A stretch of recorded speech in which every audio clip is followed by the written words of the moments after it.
కూర్చోరా.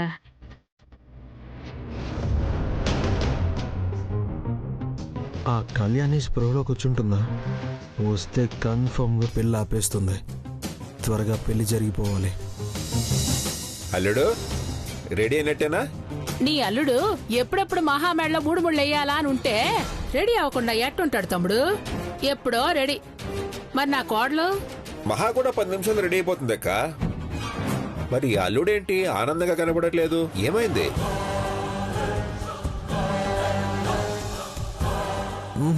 నార్మల్గానే ఉన్నాను మావయ్య. ఇంకెంతసేపటికి బయలుదేరుతాం? అమ్మాయి రెడీ అవ్వగానే బయలుదేరదాం. అలాగే మావయ్య. నమస్తే ధనంజయ్ గారు. నమస్కారం. మీకోసం ఇల్లంతా వెతుకుతున్నాను.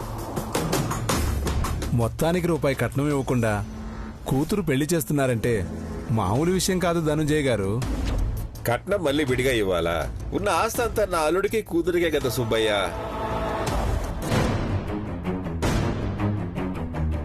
అలా ఎలా ధనంజయ్ గారు?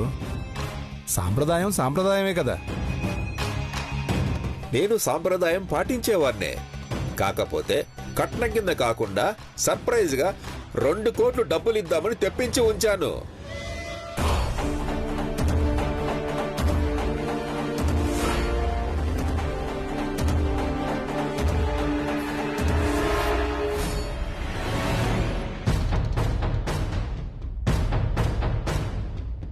నీ వల్ల ఇప్పుడు చెప్పాల్సి వచ్చింది.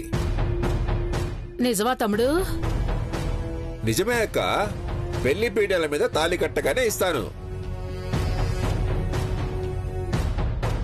ఏంటో నీకు అల్లుడంటే అంత ప్రేమ. నా ప్రాణాన్నే తన చేతిలో పెడుతున్నానక్క. అప్పుడు అల్లుడు కూడా నా ప్రాణమే కదా. సరే అక్క, నేను కార్లు రెడీ చేసి పెట్టమంటాను. వెళ్దాం పదా.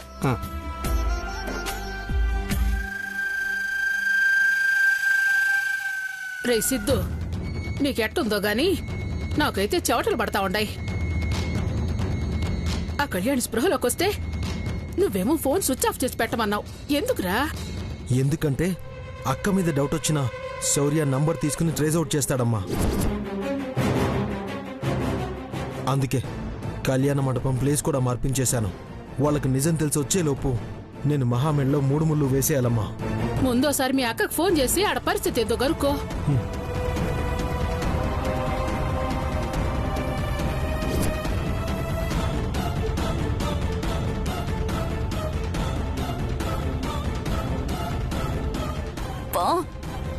ఒరే తమ్ముడు, నీ మంచి కోసం నేను తాపత్రయపడుతున్నాను. టెన్షన్తో చస్తున్నాను. ఫోన్ చేసి చావరా, లేకపోతే నువ్వు శౌర్య చేతిలో చచ్చిపోతావురా.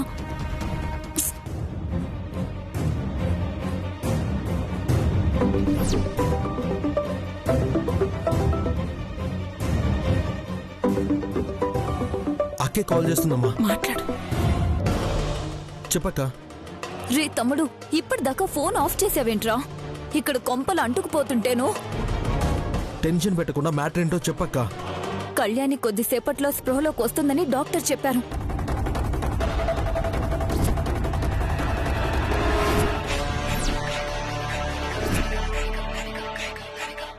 అది నోరు తెరిస్తే మొదట నీ పేరే చెప్తుందిరా. శౌర్య నిన్ను వెతుక్కుంటూ వచ్చేలోపు, ధనుంజయ మావయ్యకి నిజం తెలిసేలోపు నువ్వు మహాలక్ష్మి మెళ్ళలో 3 ముళ్ళు వేసేరా. అది స్పృహలోకి రాకుండా ఏదో ఒకటి చేయక్క. అయ్యో బా, నేనేం చేయలేని పరిస్థితిరా తమ్ముడు. ఇక్కడందరికీ నా మీద అనుమానమే. అసలు మీ బావైతే కళ్యాణి హాస్పిటల్లో జాయిన్ అవ్వడానికి నేనే కారణం అనుకుంటున్నాడు. అంటే నువ్వు ఇప్పుడేం చేయలేవక్క?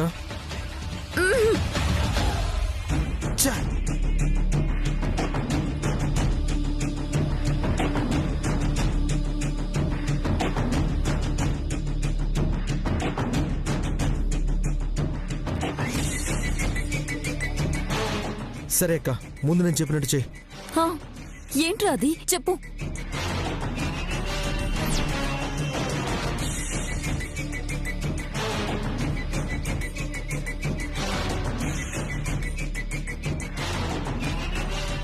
అలాగే తమ్ముడు, ఇప్పుడే చేస్తాను.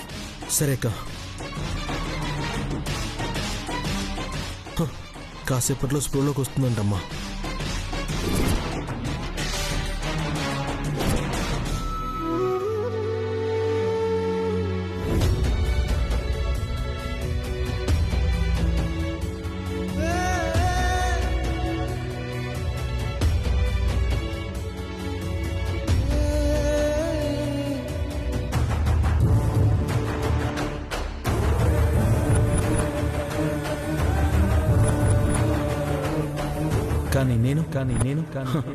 మహాలక్ష్మిని పెళ్లి చేసుకుని కోట్లకు అధిపతిని కాబోతున్నాను. కళ్యాణి కళ్యాణి అమ్మా కళ్యాణి అమ్మా కళ్యాణి కళ్యాణి కంగారు పడకమ్మా.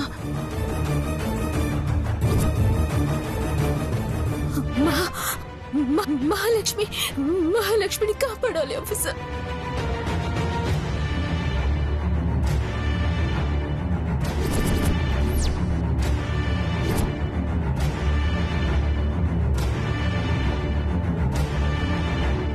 Kalyani calm down.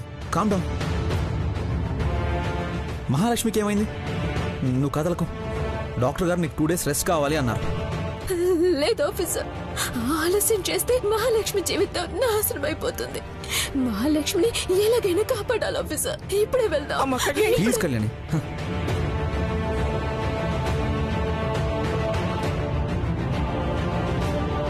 మహాలక్ష్మికి ఏం కాదు కళ్యాణి.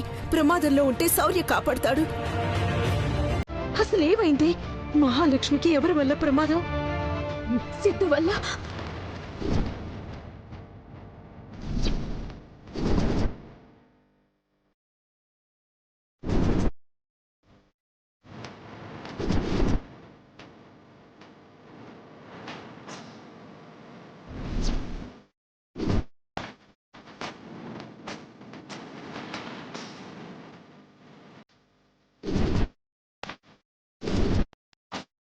సిద్ధు వల్ల మహాలక్ష్మికి ప్రమాదం ఏంటి?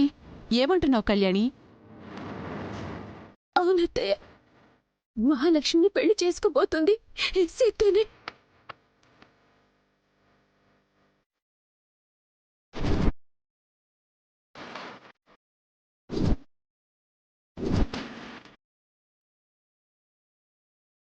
ఈ విషయం నేనెక్కడ మహాలక్ష్మికి చెప్తాను అని, తన పెళ్లికి ఇక్కడ అడ్డుపడతాను అని రాత్రి నన్ను కిడ్నాప్ చేసి చంపాలని అనుకున్నాడు.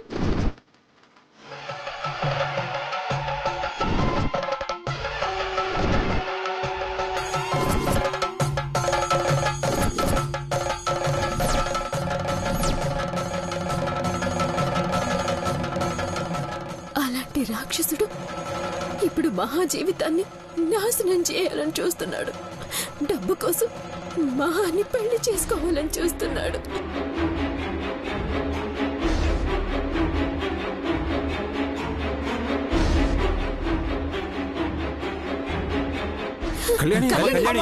ఏం చేస్తున్నావు?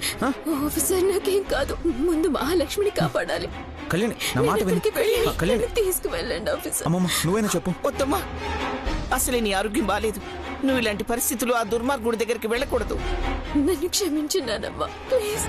ఆఫీసర్, వెళ్దాం పదండి ఆఫీసర్. నువ్వు ఆ కళ్యాణి ఆగు. ఒకసారి ఫోన్ చేద్దాం. ధనంజయ్ గారికి చెప్తే పెళ్లి ఆపేస్తారు. త్వరగా చేయండి ఆఫీసర్.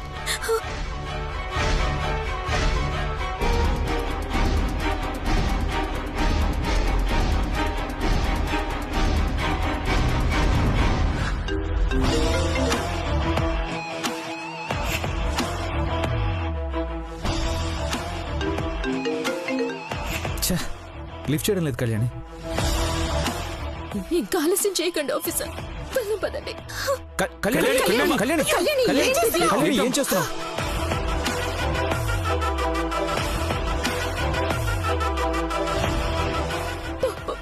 మహాలక్ష్మి జీవితం ఆఫీసర్, ప్లీజ్ వెళ్దాం. ప్లీజ్ నో అనకండి. వెళ్దాం. పద. అమ్మ కళ్యాణి, జాగ్రత్త. ఎక్కడికి వెళ్తున్నారు? మీరున్న సిచ్యువేషన్ మీకు అర్థమవుతుందా కళ్యాణి గారు? బాడీ బాగా డీహైడ్రేట్ అయిపోయింది. మీకు ఫుల్ గా ట్రీట్మెంట్ అవ్వకుండా బయటకు వెళ్తే ప్రమాదం. వెళ్ళాలి డాక్టర్. ఒక 1 hour లో వచ్చేస్తాం డాక్టర్. ఒక జీవితాన్ని కాపాడాలి. I'll take care of him please. Please పద కళ్యాణి. శౌర్య జాగ్రత్త. అలాగే అమ్మా.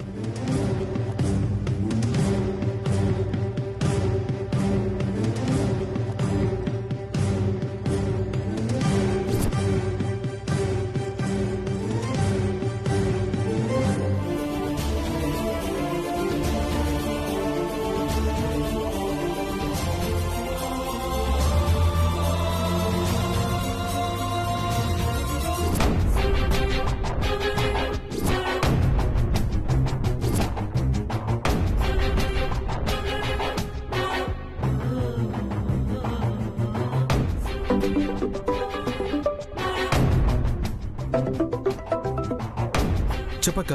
నీ గురించి కళ్యాణి ఇక్కడ మొత్తం చెప్పేసిందిరా.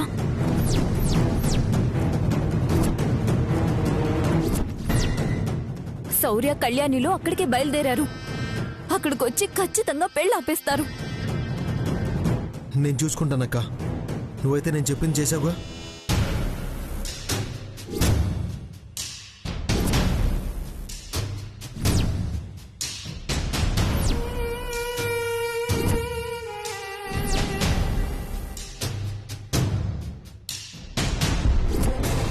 అరే చేశాను తమ్ముడు.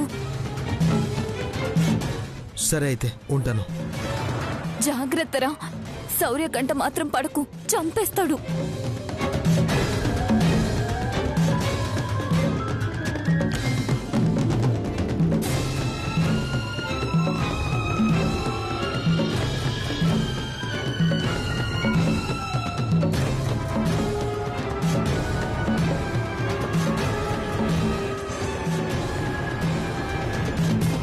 ఇదేంది ఉన్నట్టుండి కన్ను అదురుతా ఉంది. ఏమైనా అపశకునం జరుగుతాదా? ఖచ్చితంగా ఆ కళ్యాణి స్పృహలోకి వచ్చే ఉంటుంది. ఆ శౌర్య వచ్చి పెళ్ళాపిన ఆపేస్తాడు. ఈ లోపు ఎంతో కొంత దొరికినంత చేతిలోకి తీసేసుకుంటే మంచిది. ఇక్కడుండావా తమ్ముడు? నీకోసమే చూస్తా ఉండా. ఏంటక్కా? ఏం లేదురా, ఇందాక అన్నావు కదా అల్లుడికి సర్ప్రైజ్ గా కళ్యాణ మండపంలో డబ్బులు ఇస్తానని. అవును. ఆడికి ఈడికి ఎందుకు లచ్చింది తిప్పడం? అందరి కళ్ళు మంచివి కాదు. అదే ఇప్పుడే నీ అల్లుడి చేతిలో పెట్టేసినావు అనుకో, ఓ పని అయిపోతుళ్లే. మన ఇంట్లోనే జాగ్రత్తగా పెట్టుకుని మండపానికి బయలుదేరొచ్చు. సరే అక్క, అలాగే చేద్దాం. అందులో ఏముంది? అరే రామారావు. అయ్యా. అల్లు నేను పిలుస్తున్నానని చెప్పి పిలు. అలాగేనయ్యా. నువ్వు రా అక్క.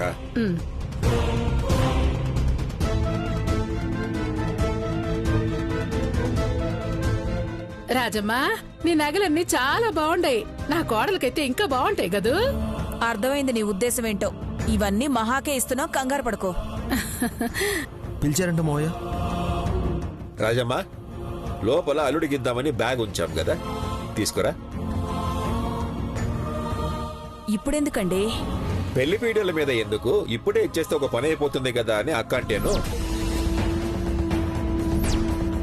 అవును రాజమ్మా, అక్కడ హడావుడ్లో ఏడన్నా పెట్టి మర్చిపోతారేమోనని. వెళ్ళి తీసుకురా రాజమ్మా.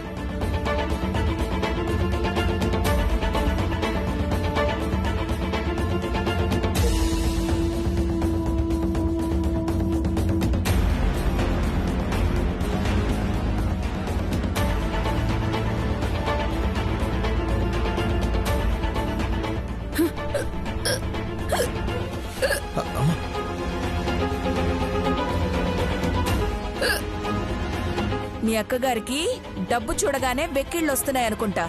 నేను నీళ్లు తెస్తాను. ఆ,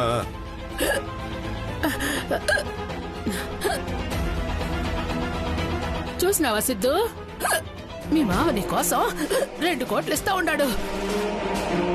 కళ్యాణి శౌర్యకి నా గురించి చెప్పేసిందంట. బయలుదేరారు.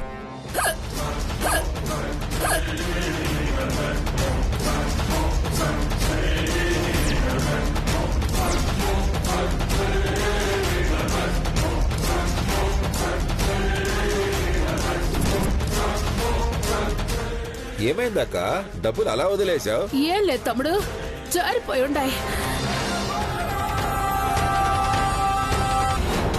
మరిప్పుడు ఏం చేస్తుండవు?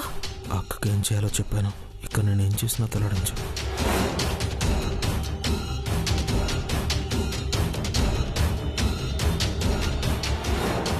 రాజమ్మా, ఇలా రా, అల్లుడికిద్దాం. తీసుకో అల్లుడు. వద్దు మావయ్య.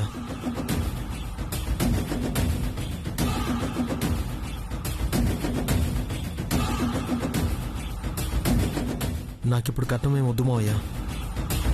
ముందు నేను మీకు ముఖ్యమైన విషయం చెప్పాలి.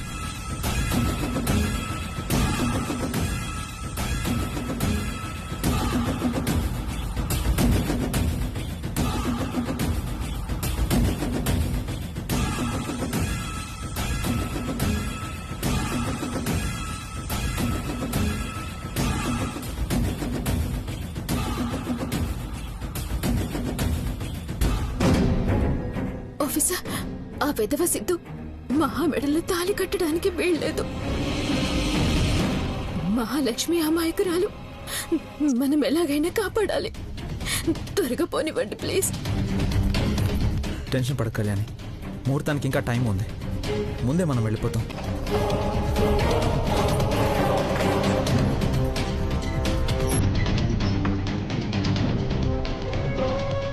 అమ్మా, డాక్టర్ ఏం ప్రమాదం లేదని చెప్పారు కదా. శౌర్య కూడా పక్కనే ఉన్నాడు. కళ్యాణికి ఏం కాదమ్మా, నువ్వు కంగారు పడుకో. ఒక గంటలో వచ్చేస్తారు.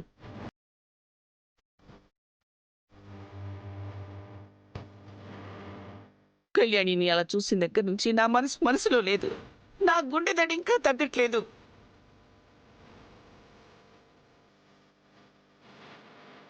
దాన్ని ఇలా చుట్టూ నా వల్ల కావడం లేదు. అయినా అందరి మంచి కోరుకునే కళ్యాణికి ఇలాంటి పరిస్థితి ఎందుకు రావాలి? కళ్యాణి ఒక్కసారి మన అనుకుంటే వాళ్ళ కోసం ఎంత దూరమైనా వెళ్తుందమ్మా, ఎంత కష్టమైనా పడుతుంది.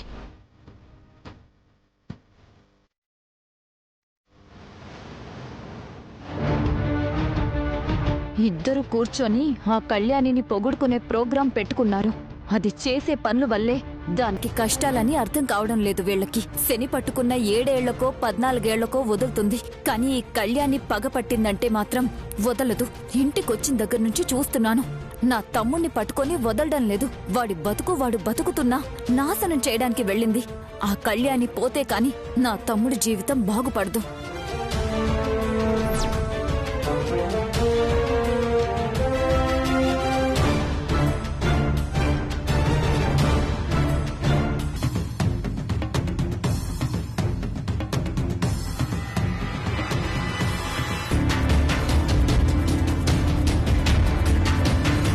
ఆఫీసర్,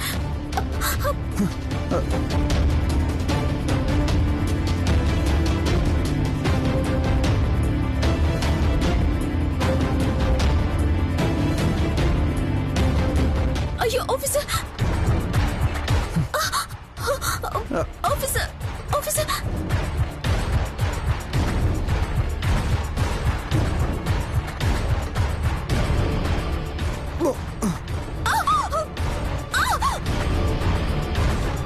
ఈ పాటికి కళ్యాణి వాళ్ళకి యాక్సిడెంట్ అయి ఉంటుంది.